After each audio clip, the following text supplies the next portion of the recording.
Hello friends, welcome to day trader Telugu and good evening. Sensex 765 points down అయ్యి 57,696 దగ్గర close అయితే, Nifty 205 points down అయ్యి 70,197 దగ్గర క్లోజ్ అయింది. And even bank Nifty 311 points down అయ్యి 36,197 దగ్గర క్లోజ్ అయింది.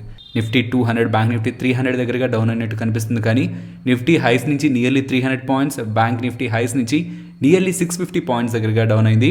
ఇప్పుడేనే కాదు, లాస్ట్ 5 to 6 ట్రేడింగ్ సెషన్స్ నుంచి మీరు మార్కెట్ని గమనిస్తూ ఉంటే మార్కెట్లో ఒక హ్యూజ్ ర్యాలీ, అగైన్ ఒక correction, again huge rally, again షార్ప్గా మార్కెట్లో ర్యాలీ, అగైన్ ఇవాళ హై పాయింట్స్ నుంచి చాలా ఎక్కువగా మార్కెట్లో కరెక్షన్ అయితే కనిపించింది. దీనికి రీజన్ రీసెంట్ డేస్లో వస్తున్న కొత్త వేరియంటా, లేకపోతే ఇంకేదైనా అదర్ రీజన్స్ ఉన్నాయా మార్కెట్లో అనే ఒక క్వశ్చన్స్ అయితే మనకు కామెంట్స్ రూపంలో కనిపిస్తూ ఉంటాయి. కానీ ఇక్కడ ఒకటి మనం గుర్తుంచుకోవాలి, ఈ వైరస్ ఇంకెన్ని వేరియంట్స్ వస్తున్నా సరే మార్కెట్ దానికి ఎక్కువగా రెస్పాండ్ అవ్వదు. మనం వేవ్ 1, వేవ్ 2 రిలేటెడ్గా ఉన్న డేటాని పరిశీలించినట్లయితే వేవ్ 1లో మీన్స్ ఈ వైరస్ స్టార్ట్ అయింది, అప్పుడే ఇంపాక్ట్ స్టార్ట్ అయింది అన్న పాయింట్లో మనకి హెల్త్ రిలేటెడ్గా కానీ హాస్పిటలైజేషన్స్ కానీ స్టార్టింగ్లో ఎక్కువ లేవు. ఎప్పుడైతే కేసుల సంఖ్య చాలా తక్కువగా ఉందో మార్కెట్ కమింగ్ డేస్లో ఇంకా ఎక్కువ ఇంపాక్ట్ ఉంటుందేమో అని ముందుగానే భయపడి స్టాక్ మార్కెట్ని డౌన్ సైడ్కి తీసుకువెళ్ళింది. కానీ వేవ్ 2లో బయట మనకి హెల్త్ ఇష్యూస్ కనిపిస్తున్నా దానికి మార్కెట్ రెస్పాండ్ అవ్వలేదు. మీన్స్ ఏ పాయింట్ ఆఫ్ టైంలో అయితే బయట ఇంపాక్ట్ తక్కువగా ఉందో ఆ పాయింట్లోనే మార్కెట్ ఫాలో అయింది. ఎప్పుడైతే బయట ఇంపాక్ట్ ఎక్కువగా ఉందో ఆ పాయింట్లో మార్కెట్ అసలు ఈ వైరస్ రిలేటెడ్గానే పట్టించుకోలేదు, ఇంకా ర్యాలీ అయింది కూడా. దీన్ని బట్టి మనం అర్థం చేసుకోవాల్సింది, మార్కెట్కి ఎప్పుడైతే ఒక క్వశ్చన్ మార్క్ ఉంటుందో, నెక్స్ట్ ఏం జరుగుతుందో ఒక క్లారిటీ ఉండదో, అప్పుడు మాత్రమే మార్కెట్ చాలా సివియర్గా రియాక్ట్ అవుతుంది. మరి మార్కెట్ ఎందుకని ఇలా ఫాలో అవుతుంది? దీనికి మెయిన్ రీజన్, ఈ రీసెంట్ డేస్లో మీరు ఎఫ్ఐఎస్ సెల్లింగ్ని కొంత కాన్స్టెంట్గా గమనిస్తూ అనాలిసిస్ చేస్తూ వచ్చినట్లయితే, లాస్ట్ వీక్ ఆల్మోస్ట్ యావరేజ్ తీసుకుంటే నియర్ టు 4,000 crore దగ్గరగా FIs time to time Indian equity మార్కెట్స్లో ఆన్ యావరేజ్ బేసిస్ సెల్ చేస్తూనే ఉన్నారు. కానీ నిన్న అది 900 crore దగ్గరగా కనిపించింది. ఇది last 10 trading sessions FIDI data, last 10 trading sessions డేటాని మీరు గమనిస్తే ఇది లోయెస్ట్ నెంబర్.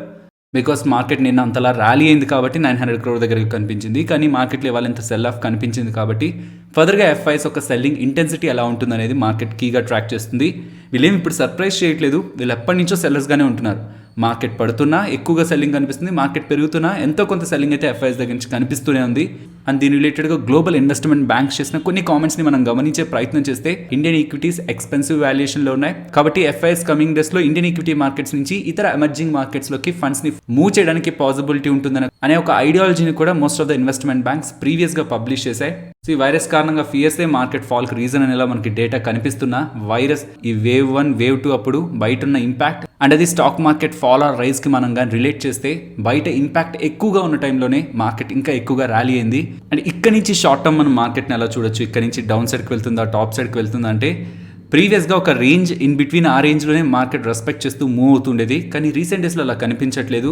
డౌన్ సైడ్ ఆ ఇంపార్టెంట్ రేంజ్ని బ్రేక్ చేసి 1 or 200 పాయింట్స్ డౌన్ సైడ్కి మూవ్ అయిన తర్వాత అగైన్ రివర్సల్ తీసుకొని అక్కడి నుంచి మళ్ళీ టాప్ సైడ్ వస్తుంది. ఈసారి కూడా ఇంపార్టెంట్ రెసిస్టెన్స్ని బ్రేక్ చేసి టాప్ సైడ్ కొంతవరకు ఉన్న తర్వాతే అగైన్ మళ్ళీ డౌన్ సైడ్కి మూవ్ అవుతుంది. సో ఒక రేంజ్ అనుకున్న ఆ రేంజ్ బిట్వీన్లో మూవ్ అవుతుందని ఒక పాసిబిలిటీ కూడా, స్కోప్ కూడా ప్రెసెంట్ తక్కువగా ఉంది. బికాస్ ఆఫ్ ఎఫ్ఐఎస్ సెల్లింగ్ వాళ్ళ ఒక హై ఇంటెన్సిటీతో సెల్ చేస్తూ ఉండడంతో మార్కెట్లో ఇలా వోలటిలిటీ కనిపిస్తుంది అనే విషయం మనం అర్థం చేసుకోవాలి. పర్సనలీ మార్కెట్ రిలేటెడ్గా ఏదైనా ఇంపార్టెంట్ ఫాల్ వస్తే, దట్ టు ఆఫ్ ఆల్ 16,300, 400 వరకు వస్తుంటే అది ఖచ్చితంగా ఒక బయింగ్ ఆపర్చునిటీ. దీని రిలేటెడ్గా మనం ఎఫ్ఐఎస్ సెల్లింగ్ని కొంతవరకు ట్రాక్ చేస్తూ రావాలి.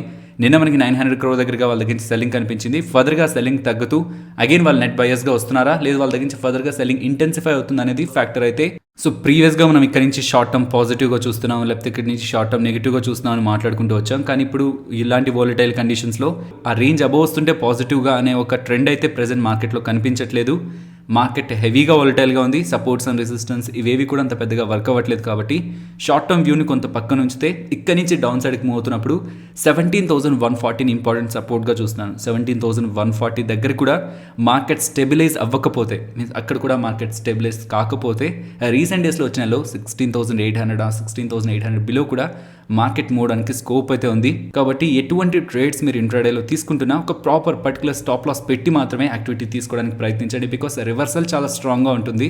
ఓ డైరెక్షన్లో వస్తున్న ట్రెండ్ రిలేటెడ్గా వస్తున్న మూవ్ కంటే రివర్సల్లో మనకి చాలా స్ట్రెంత్ ఉంటుంది. కాబట్టి పర్సనలీ నేను ఇక్కడ నుంచి డౌన్ సైడ్కి మూవ్ అవుతున్నప్పుడు గమనిస్తున్న ఇంపార్టెంట్ లెవెల్ 17,140. ఇది ఇంట్రాడే బేసిస్లో. అండ్ మార్కెట్ రిలేటెడ్గా ఉన్న అప్డేట్స్ మాట్లాడుకునే ముందు, రీసెంట్గా కొన్ని రోజుల పాటు నేను న్యూస్ వీడియోస్ అయితే చేయకూడదు అనుకుంటున్నాను. బికాస్ సెకండ్ ఛానల్ రిలేటెడ్గా ఈక్విటీ సిరీస్ నేను చేస్తున్న కంటెంట్ రిలేటెడ్గా సాటిస్ఫాక్షన్ ఉండట్లేదు. ఇంకొంత ఎక్కువ టైం స్పెండ్ చేయాలనుకుంటున్నాను ఈక్విటీ సిరీస్కి. ఆ రోజు వీడియోలోనే చెప్పొచ్చు, కానీ అది 6 minutes దగ్గరగా ఉంది ఆడియో మెసేజ్.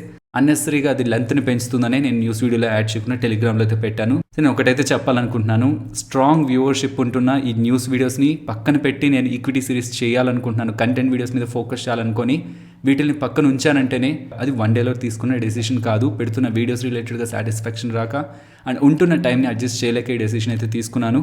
కాకపోతే ఈ లాస్ట్ 3 డేస్లో ఏదైతే గ్యాప్ తీసుకున్నానో ఆ టైంలో మీరు ఇచ్చిన సజెషన్స్లో కూడా కొన్ని ఇంపార్టెంట్ సజెషన్స్ కరెక్టే, ఇది కూడా బాగుంది కదా అనేలా ఉంది. ఏదోలా సిరీస్ అయిపోయింది, మనం కంప్లీట్ చేసామనే ఒక పేరే కావాలంటే డైలీ ఒక వీడియో కూడా అప్లోడ్ చేయొచ్చు. బట్ పెడుతున్న వీడియో రిలేటెడ్గా కంటెంట్ అండ్ ఇంకా సింపుల్ అండ్ ద బెస్ట్ వేలో చెప్పాలని ఎక్కువ టైం అనుకుంటున్నాను. న్యూస్ వీడియోస్ని ఆపడం కరెక్ట్ కాదని మీరు చేస్తున్న కామెంట్స్ని కూడా రెస్పెక్ట్ చేస్తూ ఇవాళ నుంచి న్యూస్ వీడియోస్ని కంటిన్యూ చేస్తున్నాను. సో ఫర్దర్గా సాటర్డే కంటెంట్ రిలేటెడ్గా టైం ఎక్కువ నీడ్ అవుతుంది, ఇంకా ఎక్కువ ఎఫర్ట్స్ పెట్టాలనిపించినప్పుడు ఫ్రైడే గ్యాప్ తీసుకోండి అని కొన్ని కామెంట్స్ వచ్చాయి. ఏదోలా సిరీస్ అయిపోయింది, మనం కంప్లీట్ చేసామనే ఒక పేరే కావాలంటే డైలీ ఒక వీడియో కూడా అప్లోడ్ చేయొచ్చు. బట్ పెడుతున్న వీడియో రిలేటెడ్గా కంటెంట్ అండ్ ఇంకా సింపుల్ అండ్ ద బెస్ట్ వేలో చెప్పాలని ఎక్కువ టైం అనుకుంటున్నాను. ఫ్రైడే గ్యాప్ తీసుకోవాలా, ఇఫ్ నీడ్ అయితే లేదా అనేది మీరు కామెంట్ సెక్షన్లో మెన్షన్ చేయండి. మీరు ఇస్తున్న సజెషన్స్ని బట్టి ఫర్దర్గా మనం డిసైడ్ అవుదాం. నెక్స్ట్ ఐఈఎక్స్ గురించి మాట్లాడుకోవాలి. ఇవాళ మోర్ దాన్ 60% దగ్గరగా నా పోర్ట్ఫోలియోలో ఐఈఎక్స్ స్టాక్ ఫాల్ అయింది. దీనికి రీజన్ ఏంటి అని అడుగుతున్నారు. ఇవాళ స్టాక్ ఫాల్ అయిందన్నమాట నిజమే, కానీ ఆ స్టాక్ ఫాలో అవడానికి మెయిన్ రీజన్ అక్టోబర్ 21న వాళ్ళు ప్రకటించిన బోనస్. ఇదే నేను మీకు టెలిగ్రామ్లో కూడా అప్డేట్ చేశాను. సో వాళ్ళు ప్రీవియస్గా ప్రకటించింది 2:1 బోనస్. మీన్స్ ఒక షేర్ని ఎవరైతే హోల్డ్ చేస్తున్నారో వాళ్ళకి 2 ఫ్రీ షేర్స్ కమింగ్ డేస్లో వచ్చి వాళ్ళ డీమ్యాట్ అకౌంట్లో యాడ్ అవుతాయి.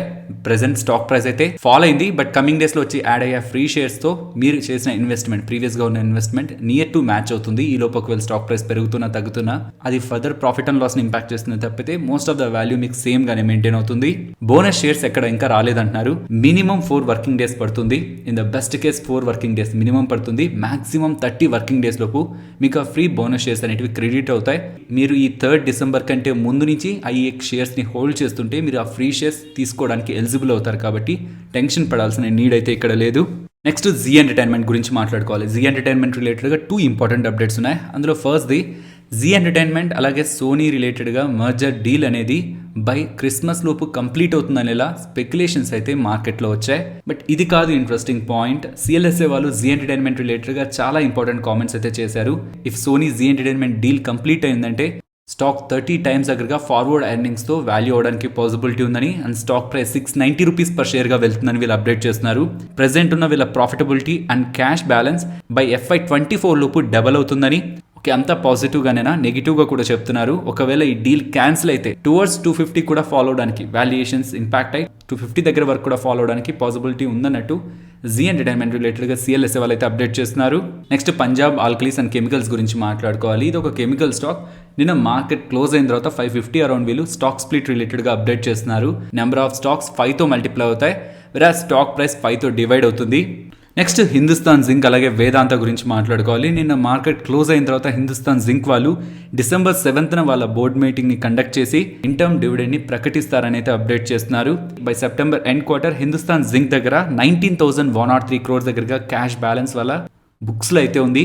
అందులో కొంత మొత్తాన్ని తీసి ఇంటర్మ్ డివిడెండ్ ప్రకటిస్తారనేసరికి మోస్ట్లీ హిందూ జింక్ వాళ్ళు ప్రకటించే డివిడెండ్ కొంత హైయర్ సైడే ఉంటుందని ఒక పాజిటివ్ హోప్స్తో స్టాక్ ఇవాళ 4.7% దగ్గరగా ర్యాలీ అయింది.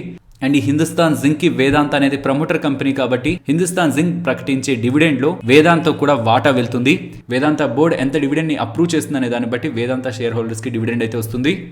నెక్స్ట్ యూనికెమ్ ల్యాబొరేటరీస్ గురించి మాట్లాడుకోవాలి. వీళ్ళకి ఒక ఇంపార్టెంట్ డ్రగ్ అరిపిప్రజోల్, ఆ డ్రగ్ రిలేటెడ్గా వీళ్ళకి యూఎస్ఎఫ్డిఏ దగ్గర నుంచి ఏఎన్డిఏ అప్రూవల్ అయితే దొరికిందని చెప్తున్నారు.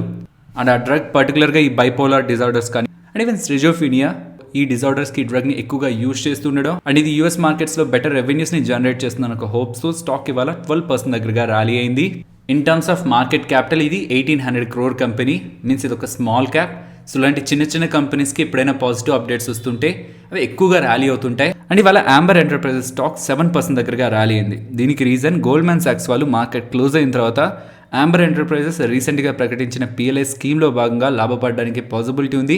అండ్ రీసెంట్ టైమ్స్లో వీళ్ళు చేసిన స్మాల్ అక్విజిషన్స్ కూడా వేరియస్ న్యూ సెగ్మెంట్స్లో వీళ్ళకి బెటర్ గ్రోత్ని చూపిస్తాయని ఒక పాజిటివ్ వ్యూని మెన్షన్ చేస్తూ స్టాక్ రిలేటెడ్గా హైయర్ టార్గెట్ ఇక్కడ నుంచి 3830 వరకు ర్యాలీ అవ్వడానికి పాసిబిలిటీ ఉంటుందని గోల్డ్మ్యాన్ సాక్స్ వాళ్ళు చేసిన అప్డేట్. స్టాక్ ఇవాళ 7% దగ్గరగా గెయిన్స్ తో క్లోజ్ అయింది. నెక్స్ట్ వోడాఫోన్ ఐడియా గురించి మాట్లాడుకోవాలి. ఇవాళ ఓపెనింగ్ నుంచి పాజిటివ్ గానే ఉన్న క్లోజ్ అయ్యే కొంత పాయింట్ నుంచి మనకి స్టాక్ ప్రైస్ లో హ్యూజ్ ర్యాలీ అయితే కనిపించింది. కేంద్ర ప్రభుత్వం ఇప్పుడు ఏవైతే మనం మాట్లాడుకోబోతున్నామో అది ఆల్రెడీ ప్రకటించింది. అందులో భాగంగా డిపార్ట్మెంట్ ఆఫ్ టెలికమ్యూనికేషన్స్ డిఓటి వాళ్ళు ఈ ఎయిర్టెల్ అలాగే వోడాఫోన్ ఐడియా రిలేటెడ్గా ఉన్న బ్యాంక్ గ్యారంటీస్ని నియర్లీ 20,000 crore దగ్గరగా ఉన్న బ్యాంక్ గ్యారంటీస్ని ఈ టెలికామ్ ఆపరేటర్స్కి అయితే రిలీజ్ చేస్తారని చెప్తున్నారు. ఈ 20,000 crore వోడాఫోన్ ఐడియా వాళ్ళకి 12,000 crore దగ్గరగా వెళ్తుంది అండ్ ఎయిర్టెల్ వాళ్ళకి 8,000 crore దగ్గరగా క్రెడిట్ అవుతుంది. నెక్స్ట్ ఐపీఓస్ రిలేటెడ్గా గ్రే మార్కెట్ ప్రీమియం మాట్లాడుకోవాలి. రీసెంట్ డేస్ నుంచి గమనిస్తున్నాం స్టార్ హెల్త్ ఐపీఓకి పెద్దగా గ్రే మార్కెట్ ప్రీమియం ఉండట్లేదు. అలాగే రేట్ గెయిన్ కూడా ఇక్కడ ప్రాబ్లం రేట్ గెయిన్తో వాళ్ళు వస్తున్న ప్రైస్ అది కొంత ఎక్స్పెన్సివ్ వాల్యుయేషన్లో ఉండడంతో ఇక్కడ కూడా మనకి గ్రే మార్కెట్ ప్రీమియం కనిపించట్లేదు. ఇక్కడ మనకు కనిపిస్తున్న grey market premium Tega industries present 86% దగ్గరగాను, ఆనంద్ రతి వెల్త్ లిమిటెడ్ 17% గాను, ఇలా 10% 20% దగ్గరగా ఉండే గ్రే మార్కెట్ ప్రీమియమ్స్ మీద మనం పెద్దగా హోప్స్ పెట్టుకోవాల్సిన నీడ్ లేదు. ఇవి బెటర్గా ఉంటే మంచి. నెక్స్ట్ మార్ఫన్ ల్యాబొరేటరీస్ గురించి మాట్లాడుకోవాలి. వీళ్ళకి ఫెక్సోఫినాడిన్ రిలేటెడ్గా మీన్స్ అలెగ్రా రిలేటెడ్గా డ్రగ్ రిలేటెడ్గా వీళ్ళకి యూఎస్ఎఫ్డీఏ అప్రూవల్ అయితే వచ్చింది. ఇది ఒక anti allergic drug, anti histamines రిలేటెడ్గా డ్రగ్ ని యూజ్ చేస్తుంటారు. ఈ డ్రగ్ వీళ్ళు సేల్ చేస్తున్నది యూఎస్లో కాబట్టి ఈ డ్రగ్ రిలేటెడ్గా అప్రూవల్ వచ్చింది అనేసరికి స్టాక్ ప్రైస్ లో ర్యాలీ కనిపించింది. ఇప్పటి వరకు వీళ్ళకి 5 డ్రగ్స్ రిలేటెడ్గా అప్రూవల్ వచ్చాయి. అందులో 4 డ్రగ్స్ రిలేటెడ్గా యాంటీ ఎలర్జీయే మీన్స్ యాంటీ ఎలర్జీ రిలేటెడ్గా ఈ సెగ్మెంట్లో వీళ్ళు ఒక స్ట్రాంగ్ పోర్ట్ఫోలియోని బిల్డ్ చేయాలనుకున్నట్లయితే ఈవెన్ మేనేజ్మెంట్ కూడా చెప్తుంది. అండ్ పర్టికులర్గా వీళ్ళ బిజినెస్ సెగ్మెంట్స్ గురించి మేనేజ్మెంట్ కామెంట్ చేస్తూ డాక్టర్ మార్ఫన్ ఓటీసీ సెగ్మెంట్ ఈ మెడిసిన్ సెగ్మెంట్ రిలేటెడ్గా వీళ్ళు ఐపీఓగా రావాలనుకుంటున్నట్లు కూడా అప్డేట్ చేస్తున్నారు.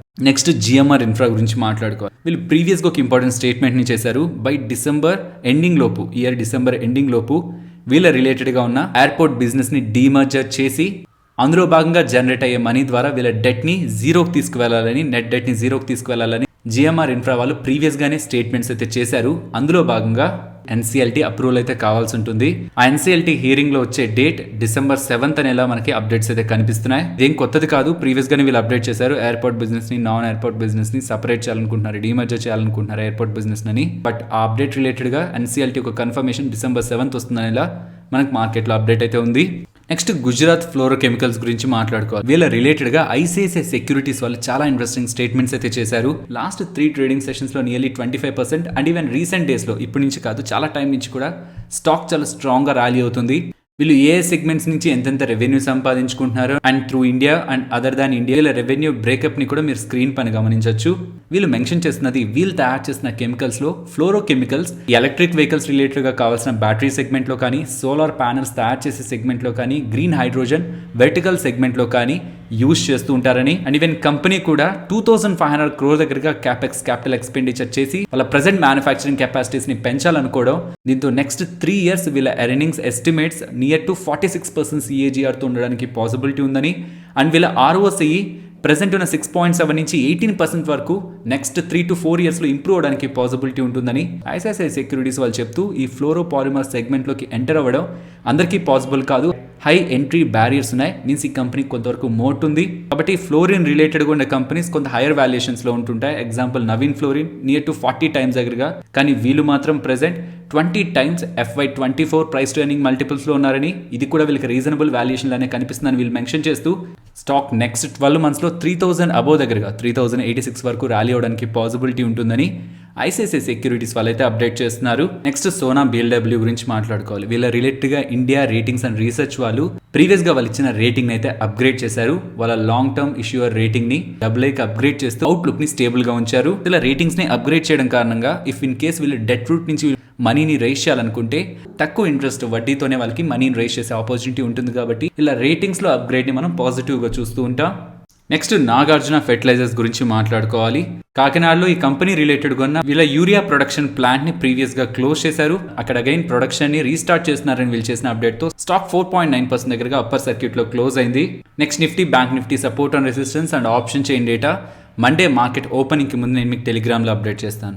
ఫైనలీ ఇది ఫ్రెండ్స్ మన వీడియో నచ్చితే వీడియోని లైక్ చేయండి ఫ్రెండ్స్. అండ్ ఈ వీడియో మన వాళ్ళకి యూజ్ అవుతుంది అనుకుంటే తప్పకుండా షేర్ చేయండి. అండ్ మన ఛానల్ని సబ్స్క్రైబ్ చేయనట్లయితే ఛానల్లో ఉన్న కంటెంట్ని గమనించండి. ఇఫ్ ఆ కంటెంట్ మీకు యూస్ఫుల్గా ఉంటుంది అనుకుంటే ఛానల్ని సబ్స్క్రైబ్ చేసి పక్కన ఉన్న బెల్ ఐకాన్ క్లిక్ చేయండి.